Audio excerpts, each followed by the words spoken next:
नमस्कार सभी दर्शकों का स्वागत है फिर से हमारे चैनल में। बिहार इलेक्शन के बाद आफ्टर मैथ जो बोलते हैं हम लोग, एक के बाद एक हम सोच रहे थे कि क्या-क्या हो सकता है विरोधी पक्ष में। तो कल के न्यूज़पेपर में एक खबर छप के आ रही थी कि महागठबंधन जो है बिहार में जो बना था, वो likely to move court against Bihar poll verdict. मतलब अभी भी इन लोगों का ऐसा विश्वास है कि वोट चोरी हुई है और इसके लिए कुछ प्रमाण चाहिए, इसलिए कुछ एप्लीकेशंस वो करने वाले हैं। इसी के ऊपर आज हम चर्चा करेंगे। चाहे कुछ भी हो जाए, जनता ने उनको नकारा हो, फिर भी ये लोग अभी भी उस बात पर टिके हुए हैं कि कुछ तो गड़बड़ हुई है। तो आइए हम आज इसी बात पर चर्चा करेंगे और हमने आमंत्रित किया है हमारे विशेष अतिथि सुप्रीम कोर्ट के प्रसिद्ध lawyer advocate Pankaj Joshi ji sir को। सर फिर से आपका स्वागत है। आज फिर से आप जुड़े और जैसे ये खबर आई है कि ये लोग सोच रहे हैं कोर्ट में जाने का और एप्लीकेशन करने वाले इलेक्शन कमीशन से कि आप हमें सब डिटेल्स दो। जी, आपका नमस्कार मैडम, आपको नमस्कार और आपके सभी व्यूअर्स के लिए भी नमस्कार। तो इसमें न्यूज़ तो यही आ रही है कि Mahagathbandhan hmm. Likely to move move court against the Bihar poll verdict. तो यस। ये तो उनका है ही है। और अब चूंकि उन अपनी जिम्मेदारियों से जो है बिहार की कि किस तरह से हम बिहार की जनता को बताएं कि क्या हार का रीजन रहा है, तो एक इलेक्शन कमीशन ने उनके लिए एक आसान इस समय लग रहा है, कि क्योंकि एनडीए के तो जितने भी हैं लोग, उनका तो बड़ा अच्छा प्रदर्शन रहा है। और तो अब इलेक्शन कमीशन को ये जिम्मेदारी ठहरा रहे हैं। तो अब इसमें कितना सफल हो सकते हैं, ये तो अब आगे आगे की इनकी प्रोसेस जो भी अपनाते हैं ये, कि कोर्ट में किस तरह से जो भी इनकी डिमांड है, क्योंकि 45 डेज के अंदर जो है आप from the declaration of result, तो जो भी पॉलिटिकल लीडर है या पॉलिटिकल पार्टीज हैं वो जा सकती हैं और they can file an election petition. तो आप अच्छी बात है, करिए, आपको अधिकार मिला हुआ है उसका उसके लिए, लेकिन उसका मैसेज जनता में कैसे जाता है उसका भी आपको ध्यान रखना चाहिए कि अगर वाकई में आपके लिए है, क्योंकि आप बहुत पहले से इस बात को कह रहे थे कि आपने जो है इलेक्शन कमीशन ने आपके अगेंस्ट काम कर रहा है, या एफआईआर के बारे में भी कह रहे थे कि एफआईआर से हमारी वोट कट रही है। तो इन सभी चीजों के लिए आप जा सकते हैं और आप अपना पक्ष रखें। बाकी बाकी तो माननीय कोर्ट उसमें जो भी फैसला है वो तथ्यों के आधार पर, एविडेंस के आधार पर, क्योंकि जिस चीज की ये डिमांड पहले से कर रहे हैं कि forum 70C and CCTV footage, तो जो है वो जो भी इनकी डिमांड है वो कहें, क्योंकि उसमें ज्ञानेश कुमार जी ने पहले भी रेस्पॉन्ड करके जब जो हुआ था उसमें भी उन्होंने कहा था कि हमारी जो भी माँ बहन और वहाँ जो भी हैं, वो टिप्पणी भी उन्होंने की थी कि हम उसको without their consent we can not release the data. और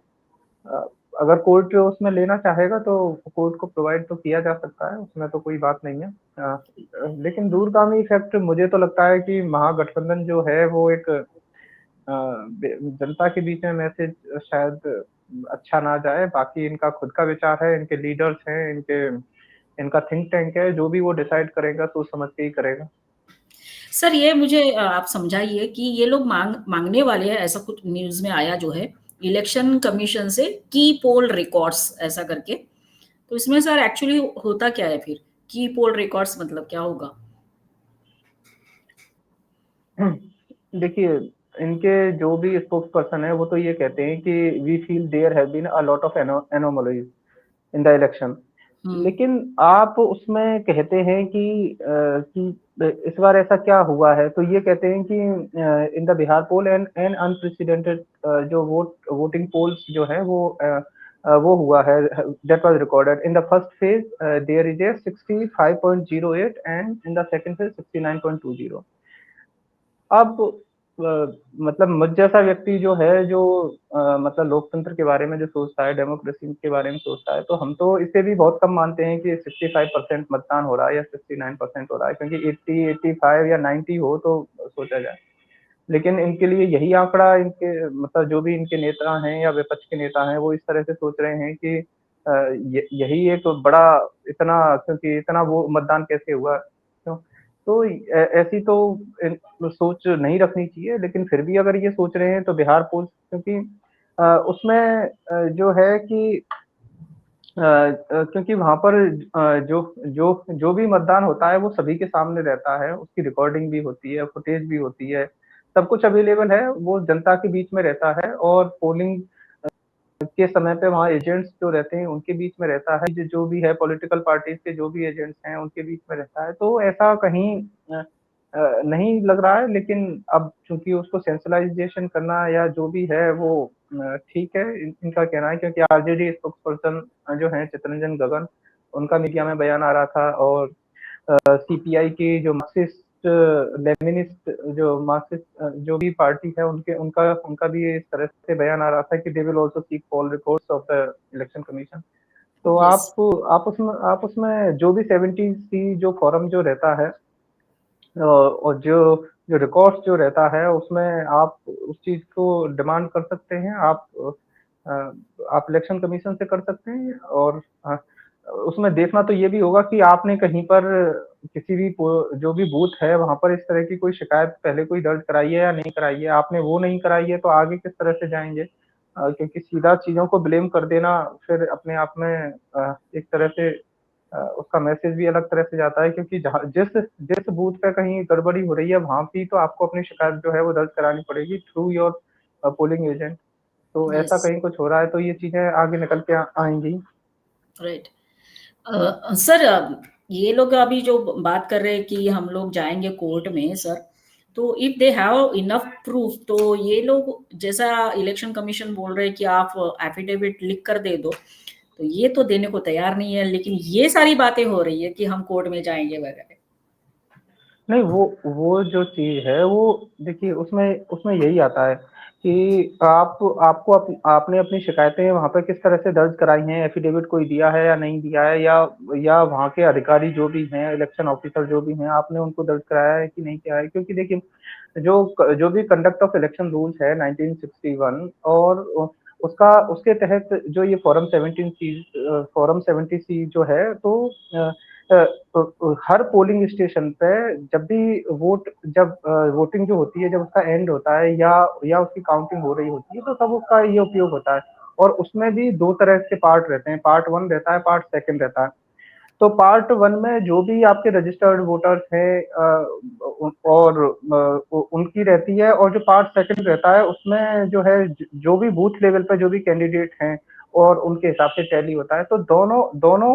दोनों पार्टों का उसका उपयोग रहता है और उसकी जो कॉपी भी रहती है उस समय भी जब लास्ट में जब होता है तो उस पर सिग्नेचर भी होते हैं उस पर जो भी एजेंट्स जो जो वहाँ पे पोलिंग एजेंट्स रहते हैं तो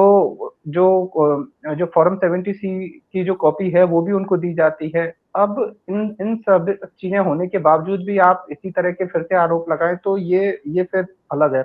हाँ, इसमें ये टॉप जो भी महागठबंधन के लीडर्स हैं इंक्लूडिंग राहुल गांधी, तो वो भी इस बात को ब्लेम करते हैं कि इलेक्शन कमीशन ने इस तरह से जो वोट चोरी है तो इस तरह से की है या उसमें जो भी ग्रुपिंग करके एक पक्षीय जो वोट है वो इनके लिए किए हैं, तो ये सारी चीज़ें उनके आरोप हैं और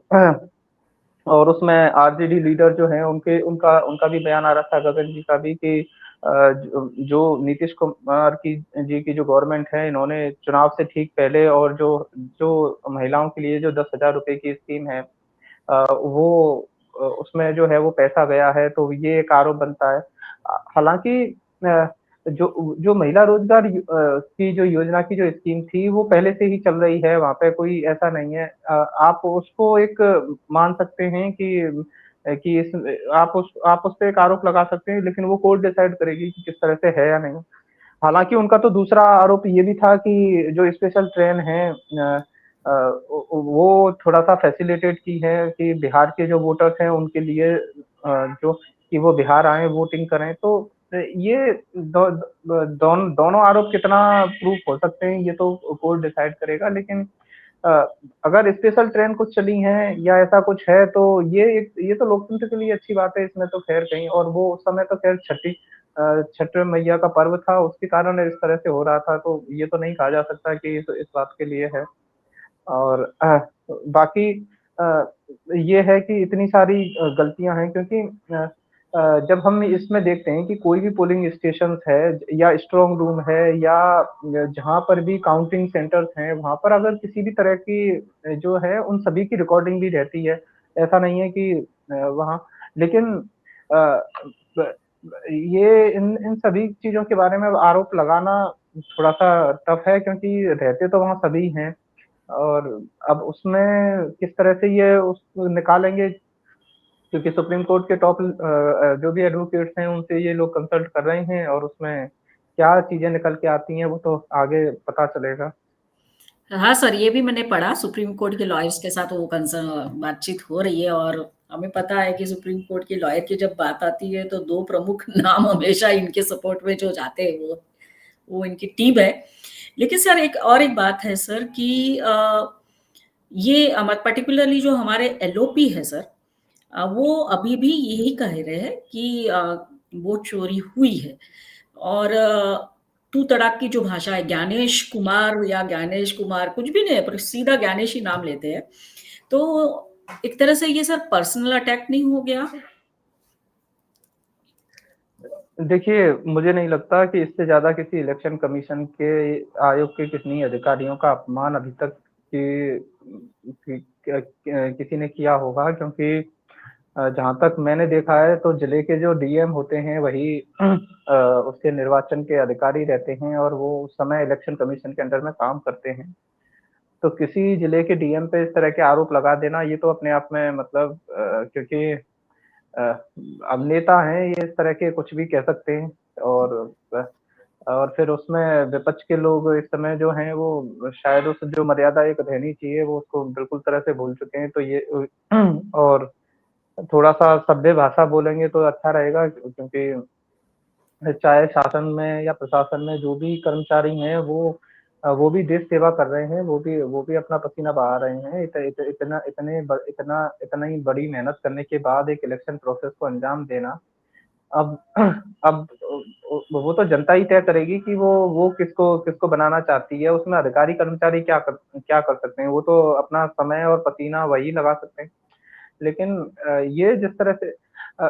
इनका इनका एक आरोप ये भी था कि government has amended rule 93 two और उसमें ये कहा गया था कि आपने जो है वो पब्लिक इंस्पेक्शन की जो लिमिट है उसको लिमिटेशन कर दिया है कि जो जो भी उसमें जो पब्लिक फुटेज है या सीसीटीवी फुटेज है या वेबकास्टिंग फुटेज है उसको उसके लिए। तो उसमें भी क्लियरली ये था कि उसको कोई भी पिटिशनर है या पॉलिटिकल ग्रुप है, तो उन उन सभी को दिया जा सकता है, उसमें भी कोई ऐसी बात नहीं है कि अब कुछ चीज़ें एकदम से इन लार्ज पब्लिकली करना और उसको पार्टी स्पेशल पार्टी तक रखना, वो थोड़ा-सा एक ज़्यादा सहूलियत है। और अगर ये इस तरह की पिटीशन करेंगे तो आयोग निश्चित रूप से उनको कोर्ट के मध्य जाएगा, प्रूव करेगा और इस बार तो क्योंकि इन्होंने बहुत पहले से ही इस तरह का किया था तो मेरे हिसाब से तो इलेक्शन कमीशन और इस बार सेंसिटिव होके उन सारे रिकॉर्ड्स को और फुटेज को रखे हुए है और आगे कैसे वो कार्रवाई कोर्ट में कैसे वो करेंगे वो तो दोनों दोनों जो हैं अ, वो तो माननीय न्यायालय डिसाइड करेगा लेकिन अब किसी भी रूल के अमेंडमेंट हो कर देने से या किसी भी उससे कोई क्योंकि उससे पहले भी कई सारी मीटिंगें होती हैं और जो भी उसमें पार्टीज़ रहती हैं क्योंकि कोई एक पार्टी तो है नहीं है कि ऐसा नहीं है कि कोई भाजपा ही चुनाव लड़ रही हो। क्योंकि चाहे एनडीए के भी चाहे जो भी सहयोगी दल हैं, वो भी सब चाहते हैं कि हमारी ज़्यादा से ज़्यादा सीटें आएँ, तो ऐसा तो है नहीं है कि भाजपा का मत एनडीए का मतलब केवल भाजपा हो या एनडीए का मतलब केवल जदयू हो। तो हर पार्टियों के मध्य आप आपसी रसाकसी होती है क्योंकि इसमें बीजेपी को जहाँ 89 सीट मिली हैं और 85 इनको मिली हैं, सोचना तो कांग्रेस पार्टी को चाहिए कि उनकी जो सीटें हैं वो केवल मतलब राष्ट्रीय स्तर जैसी पार्टी वो 6 सीटें मिली हैं और एआईएमआईएम जो ओवैसी की पार्टी है उसे 5 सीटें मिली हैं। तो आपका लेवल कितना नीचे आ गया और आप किन लोगों के मतलब लेवल पे आ चुके हैं। क्योंकि आप जब आप अखिल भारतीय सोच को स्तर को आप मिटाने की बजाय आप जब वही बात करोगे तो आप भी उसी स्तर पे आ गए। तो अ, तो ये तो क्योंकि जो जीतन राम मांझी की पार्टी है उसको भी 5 सीटें ही मिली हैं। तो यस, एक एक क्षेत्रीय पार्टी जो है उसी का उसका विज़न जो है और एक राष्ट्रीय पार्टी उसका विज़न तो अब ये तो पार्टियों का थिंक टैंक इनका डिसाइड करे कि हमें क्या करना चाहिए क्योंकि अगर फिर से उसी उसी पर पार्टी पे या उसी सोच पे निकल के जाएँगे कि फिर से वही इलेक्शन कमीशन को ब्लेम देना है तो आगे के फिर राज्य आ रहे हैं। तो फिर उनमें कैसे तैयारी करेंगे? क्या उनमें ही पहले से मतलब इलेक्शन की तैयारी करने की बजाय या तो शुरू से ही कहिए कि हम बायकॉट कर रहे हैं कि इलेक्शन में हमें जाना ही नहीं है, इलेक्शन कमीशन तो पहले से ही इस तरह से बायस्ड है। और ये चीज़ें अब कैसे सिद्ध होंगी, कैसे प्रूफ होंगी क्योंकि as a student of law मैं तो यही मानता हूँ कि ये चीज़ें बड़ी मुश्किल हैं और इससे पार्टी का जो भी विपक्ष की पार्टियाँ हैं उससे नुकसान इन्हीं का होगा। बजाय इसके आने आने वाले स्टेट के लिए जो भी टाइम मिल रहा है उसके लिए मेहनत करें तो वो ज़्यादा अच्छा रहेगा क्योंकि उससे कैडर भी खड़ा होगा और उससे संगठन मजबूत होगा और आपकी जो भी है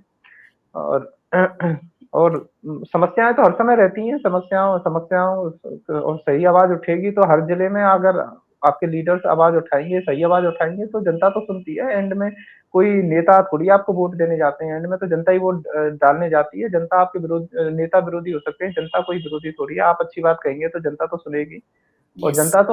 जनता तो किसी भी जिले में चले जाइए, कुछ ना कुछ परेशानियाँ तो हर समय रहती हैं। अब वो बात अलग है कि ये काम ना करना चाहें या उनकी बातें ना करके और एसआईआर को मुद्दा बना लें या इलेक्शन कमीशन को मुद्दा बना लें, तो आम आदमी भी कहेगा कि परेशानी की बातों की बजाय ये इतना बड़े मुद्दे को उठा ले के चल रहे हैं, तो ये तो अब विपक्ष पार्टियों की बुद्धिमत्ता पे ही एक अपने आप में सवाल है कि वो कैसे इस बात को कर रही हैं। Yes sir. सर बिहार का जो विकास अभी करने का इन्होंने सोचा है वो तो होगा ही, लेकिन सर बिहार की जीत की गूंज सर साउथ अफ्रीका में भी सुनाई दी। जैसे हमारे प्रधानमंत्री वहां गए हुए G20 समिट में, वहां पे जो इंडियन डायस्पोरा है वो लोग चिल्ला रहे थे सर कि मोदी जी ने बिहार में जो कमाल करके दिखाया है अब वो वेस्ट बंगाल में ही करके दिखाए, ऐसा करके वहां लोग बोल रहे थे। तो इसका मतलब ये हुआ कि जनता किस कदर अवेयर हो चुकी है और ये जो झूठे नैरेटिव्स हमारे ऑपोजिशन पार्टी वाले फैलाते उसको वो ठुकराती है, यही हम कह सकते हैं अंत में, कंक्लूजन में। सर हम आपका धन्यवाद देना चाहेंगे कि आप हमारे साथ जुड़े और हमारे साथ चर्चा की। सभी दर्शकों को कहेंगे कि हमारा ये वीडियो जरूर देखिए, लाइक करिए, कमेंट करिए, शेयर करिए और जिन्होंने अभी तक हमारे चैनल को सब्सक्राइब नहीं किया है वो जरूर सब्सक्राइब करिए। Thank you sir, once again. जय हिंद, वंदे मातरम। जी, आपने मुझे समय दिया इसके लिए आपका भी धन्यवाद। जय हिंद, वंदे मातरम। Yes sir, thank you.